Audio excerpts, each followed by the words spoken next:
2017 and 18. Wildfires of devastating ferocity rage over vast areas of California. 17 major fires burn at the same time. More than 1 million acres of California are incinerated by blazes that include the largest single fire in state history. The rampage of deadly flames claims the lives of 8 firefighters and dozens of civilians.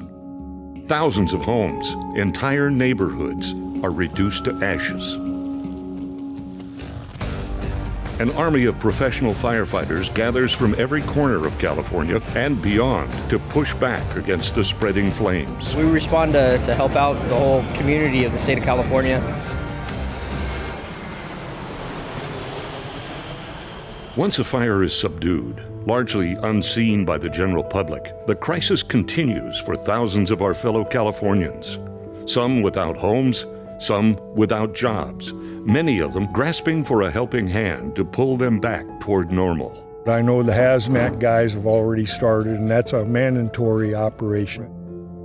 Local governments are faced with an overwhelming challenge. The resources, financial, human, even emotional, are just not resources that we have in our back pocket. So knowing that there is an agency like Cal OES who is there, who can provide those services to the counties across the state of California, all 58 of them, it's a great security to know that there's someone like that you can call on, who can come in and help. What does a city do when it suddenly loses entire neighborhoods? I think first we step back and go, oh my God, just like anybody else. But you also realize that you can't sit there very long. You have to act and act immediately. And I think the cities have something that benefits us, and that is that we have our first responders who are used to that. And so they help us engage immediately. The fire chief and police chief, for me in particular, were instrumental in making sure that we're taking those initial first steps forward, which gets your momentum going. The Governor's Office of Emergency Services is charged with coordinating a response that includes the many needed aspects of support for victims during and after a fire. Getting everybody together starts well before the disaster. It begins as we come together in a room to work through the planning process, bringing local, state, federal government partners together with our private sector partners to work through how are we going to manage a particular event, what are our gaps, what are the things that we need to have very specific courses of action to deal with. The fire is out, but the mutual response of state, county, and local agencies continues to weave a vital, multifaceted support network for the victims. Removing debris is a high priority for victims trying to get their lives back and rebuild what they lost. Cal Recycle and the Department of Toxic Substances are there to help. The home site is returned back to the homeowner in such a manner that they can either rebuild or sell. The Sanders family lived in their Santa Rosa home for 10 years, until the fire came. The fire was coming from this mountain here, and it was coming down pretty quick. 70-mile-an-hour winds. It was just time to go.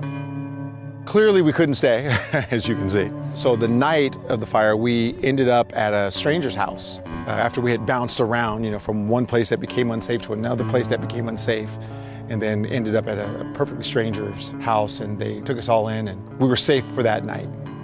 And I almost don't like to come by to look at it, It's like when we start rebuilding, then I'll come and be ready to look. But right now, it's just... As far as I'm concerned, our local fire department, first responders, everyone did outstanding. Terry Sanders commutes to work for the city of Oakland. He's an active CalPERS member who's looking forward to his retirement. CalPERS is another example of many California agencies that work in support of those whose lives have been scarred by the fires. Many of those who lose a home lose their mailing address, and that's a real problem if they're a retiree expecting a pension check. We've been able to provide resources at the actual disaster location by providing knowledgeable team members that are there and willing and able to help our impacted retirees.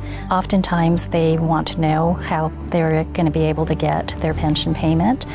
Sometimes they want to know about things such as power of attorney and whether they need to have one in place. It was very emotional. Almost everybody who came to our booth and shared their stories, they cried, and I cry with them, I pray with them at the booth, and they're very thankful that CalPERS was there to show support. At every level, federal, state, and local, an even more experienced response is being prepared for next time. Yes, I will say that we are ready, but there's always more that we can do. And really that message for whether you're an employer or a public servant or a resident of our state or even a visitor, being aware of our disaster risk and doing a few things to make sure that you're ready really makes us all ready. This happened last year, and this is where we are. This is it, and all the cameras are gone. They're all gone, and we still have to live here. And so it's so important that our community, all of our neighbors, all of our friends, all of our extended family, we still support each other. You just have to do the best that you can with rapidly changing circumstances. And they did a fantastic job, a fantastic job. When the next crisis comes, it will be met again with the important power of serving California together.